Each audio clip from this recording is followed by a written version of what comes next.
Bismillahirrahmanirrahim. Assalamualaikum warahmatullahi wabarakatuh. Waalaikumsalam warahmatullahi wabarakatuh. Selamat malam sahabat Presidensial Institute. Kita berbicara tentang presidensial berarti kita tidak jauh berbicara tentang kepemimpinan. Dan di negara demokrasi dunia banyak menerapkan sistem-sistem presidensial karena berbicara tentang pemilihan yang bersifat demokrasi. Dan kita punya sebuah lembaga institut untuk meneliti bagaimana pemimpin-pemimpin yang baik dihasilkan dari cara election. Nah, untuk itu di samping kanan saya sudah ada seorang tokoh yang concern berbicara tentang kepemimpinan di negeri, di negara-negara demokrasi. Oke, Bang Aminuddin. Siap. Kira-kira bagaimana sistem demokrasi dengan sistem presidensial di negeri kita? Apakah sudah memenuhi standar atau bagaimana? Ya, baik. Kalau kita berangkat dari demokrasi, negara Indonesia ini kan penduduk mayoritas Muslim terbesar. Betul. Di dunia. Ya. Jadi menurut para pakar, para ahli dan beberapa literatur yang saya pelajari, bahwa agama itu ternyata tidak menghambat pertumbuhan demokrasi. Contohnya Indonesia gitu kan. Sebagai dan agama mayoritas Muslim kan gitu kan. Dan terbesar di dunia. Terbesar di dunia. Amerika kan dengan gagah beraninya mengatakan negara demokrasi terbesar. Dia mayoritas Kristen Protestan. Itu kan berarti kan tidak menghalangi agama untuk memajukan sebuah demokrasi. Dan Amerika belum punya pemimpin wanita selain Wapres tahun ini. Itu dia kelebihan kita kan gitu kan. Yang kedua India. Mayoritas Hindu. Negara demokrasi terbesar kedua. Kan gitu. Dan kita mengklaim negara demokrasi terbesar ketiga. Yang mayoritas penduduknya beragama Islam. Nah, itu artinya bahwa tidak menghalangi siapapun yang akan memimpin di negeri sebesar Indonesia seperti sekarang ini. Tapi pertanyaan buat kita yang sekarang ini membuat kita agak terganggu adalah kenapa calon presiden kita dari pemilu ke pemilu adalah lo lagi gitu kan. Itu lagi. Nah, ini yang saya kira Presidensial Institute ini saya kira mungkin nantinya harus concern menggali tokoh-tokoh muda, tokoh milenial, budayawan, artis, agamawan, ahli ekonomi, ahli IT dan sebagainya untuk didorong muncul sebagai pemimpin. Siap, kira-kira begitu. Seperti itu. Oke. Gini Ustaz. Ini kan kita fokus ke bagaimana menggali cara berpikir, kemudian narasi, kemudian bagaimana dia berbicara. Karena dalam sebuah kepemimpinan itu kan bukan hanya sebatas kemampuan dia dalam mengorganisir sebuah struktur pemerintahan, tapi kemampuan juga harus mampu mengayomi masyarakat. Betul. Kira-kira selama perjalanan bangsa kita, pemimpin yang Ustadz Bang Amin lihat ini pemimpin yang mana yang sudah mengakomodir beberapa dimensi syarat untuk menjadi pemimpin gitu. Itu fungsi utama kepemimpinan di dalam pemerintahan. Itu kan bagaimana membahagiakan masyarakatnya, membahagiakan warganya, membahagiakan rakyatnya, kan gitu kan. Kalau ditanya dari sisi pemimpin yang ideal, ya pasti kita akan mengacu kepada kepemimpinan Rasulullah kan gitu. Rasulullah Muhammad SAW.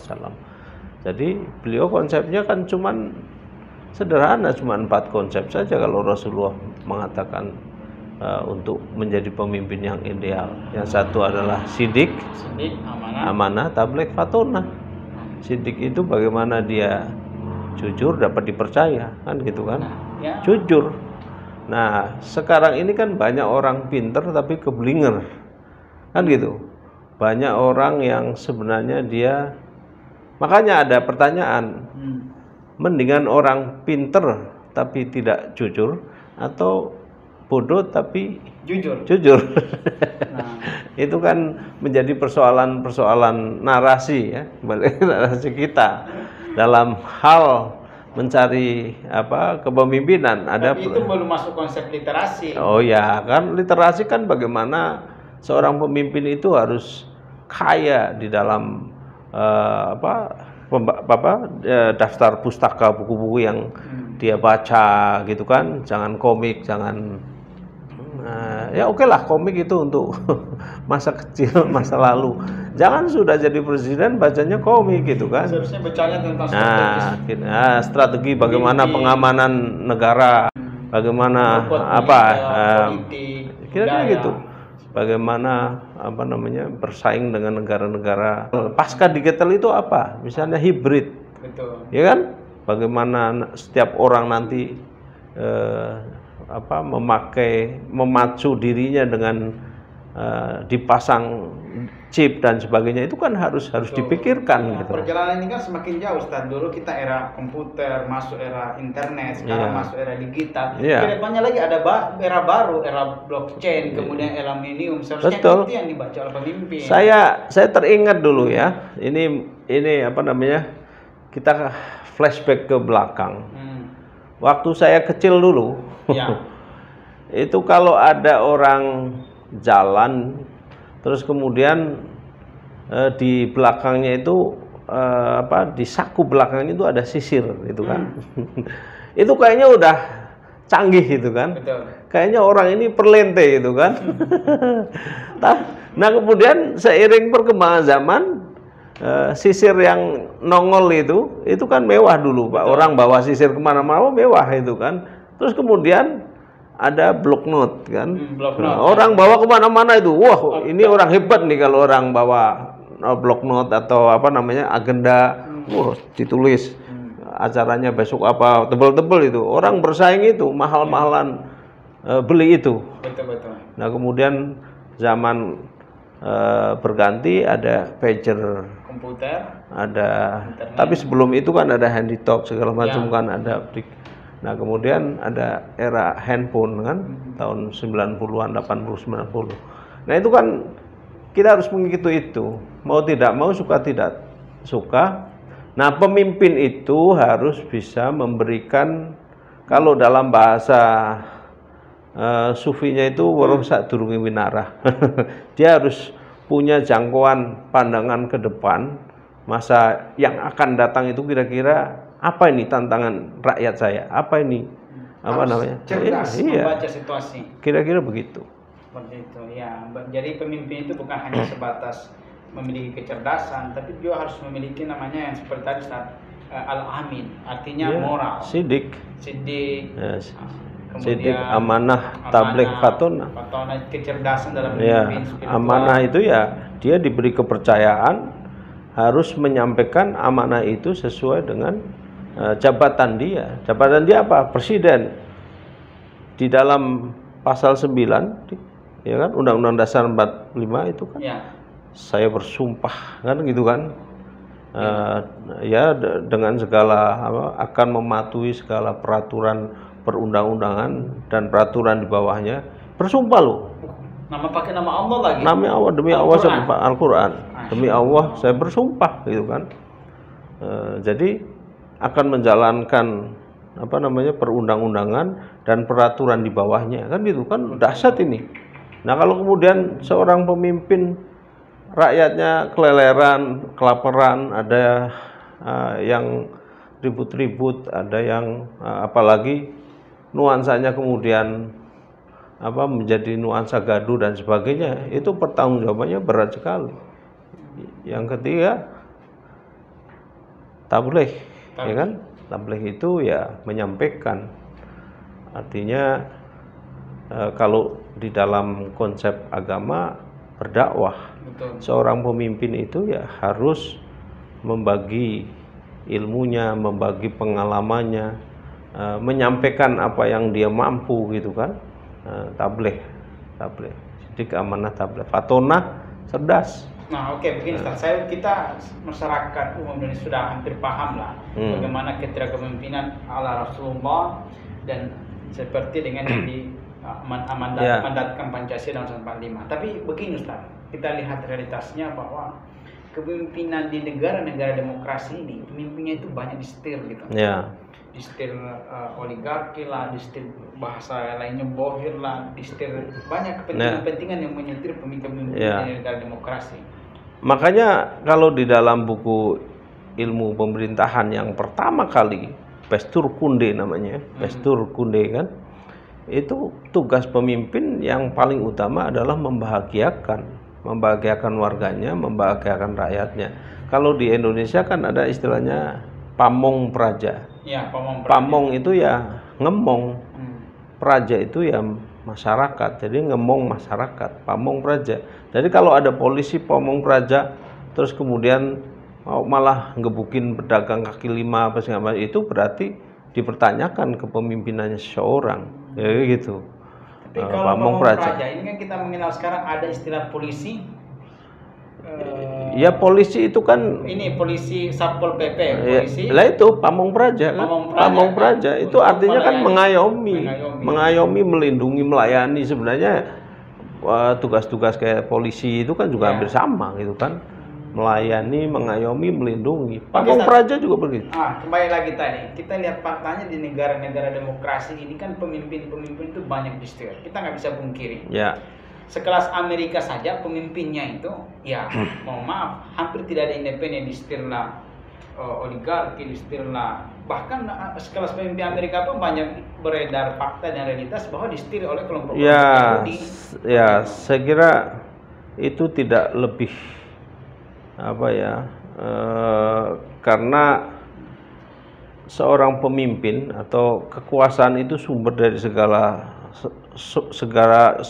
pusat keuangan, kekuasaan itu kan ada di situ muaranya.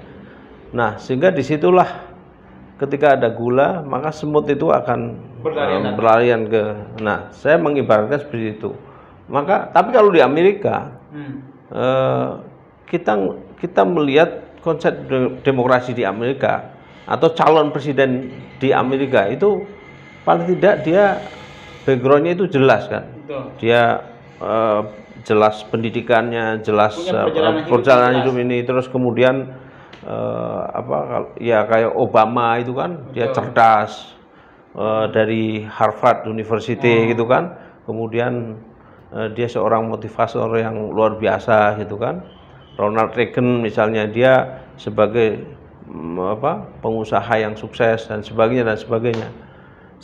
Semuanya jelas itu. Kalau di Indonesia ini kadang-kadang masih dipertanyakan juga pemimpin yang kita pilih, yang kita ini, terus kita suka mempertanyakan asal usulnya, orang tuanya dan sebagainya. Itu selalu menjadi perdebatan panjang, termasuk pendidikannya kadang-kadang gitu. Jadi ya itu ke depan saya kira hal itu harus lebih selektif. Dan itu tidak terjadi hanya di kepemimpinan level nasional, Ustaz. Itu juga terjadi di pimpinan tingkat daerah, tingkat 1 sampai tingkat 2 daerah, itu terjadi hal seperti itu. Oke Ustaz, beginilah. Kira-kira Indonesia kepemimpinan seperti apa yang saat ini dibutuhkan oleh rakyat, apalagi di tengah-tengah pandemi COVID-19? Apakah pemimpin yang betul-betul demokrasi, menerima semua aspirasi rakyat, atau pemimpin yang dibutuhkan setengah-setengah otoriter, atau pemimpin yang betul-betul otoriter? Kalau pemimpinnya betul-betul demokrasi, negara kita belum siap. Seperti itu Ustaz. Semuanya disalurkan ke publik, negara kita belum siap. Kalau muncul hoax, muncul berantem. Kalau dikembalikan ke pasal 9 tadi kan, seorang presiden ketika dia sudah dipilih oleh rakyat, yang sekarang kepemimpinan kita adalah presidensial kan, itu kan dia sudah bersumpah di atas Al-Quran, di atas kitab suci, demi Allah saya berjanji, bersumpah kan, akan memenuhi kewajiban saya menjalankan undang-undang dan sebagainya. Itu kan enggak. Nah kalau dia Muslim kan tentu ini Al-Quran itu kan. Maka pernah ada joke sama Profesor Salim Said kan, di Indonesia ini Tuhan aja dibohongi gitu kan. jadi itu kan luar biasa. Nah, saya kira ya tadi yang ideal harus dia membahagiakan masyarakatnya. Ketika masyarakat itu haus, dia harus siap memberikan minum. ketika masyarakat itu lapar, dia harus siap dengan piring-piring nasi yang sudah tersaji, kan gitu. Ketika rakyatnya tidak punya baju, dia harus siap membelikan, atau kalau rakyatnya telanjang, dia harus memberikan dia baju. Kalau rakyatnya tidak bisa jalan, dia harus cari tongkat untuk bisa menuntun rakyatnya untuk bisa berjalan tegak. Siap. Terima kasih banyak Ustadz. Jadi negara presidensial ada sebuah pemimpin yang memiliki kekuasaan eksekutif dan legislatif. Artinya pemimpin di negara-negara presidensial itu adalah memiliki kekuasaan yang begitu luas. Tinggal dia bagaimana menjalankan pemerintahan dengan baik, memberikan kebahagiaan kepada rakyatnya, itu tergantung daripada pemimpin-pemimpin yang dipilih langsung oleh rakyat. Beda di negara parlementer atau negara-negara kerajaan dan sebagainya. Semoga kedepannya negeri kita Ustadz melahirkan pemimpin. Amin ya rabbal alamin. Pilpres dari pilkada atau pemilihan-pemilihan dengan gaya demokrasi. Sekian dari kami. Dengan generasi yang cerdas, ya kan, sidik, amanah, tabligh, fatona. Oke, terima kasih Ustaz. Assalamualaikum warahmatullahi wabarakatuh. Waalaikumsalam warahmatullahi wabarakatuh.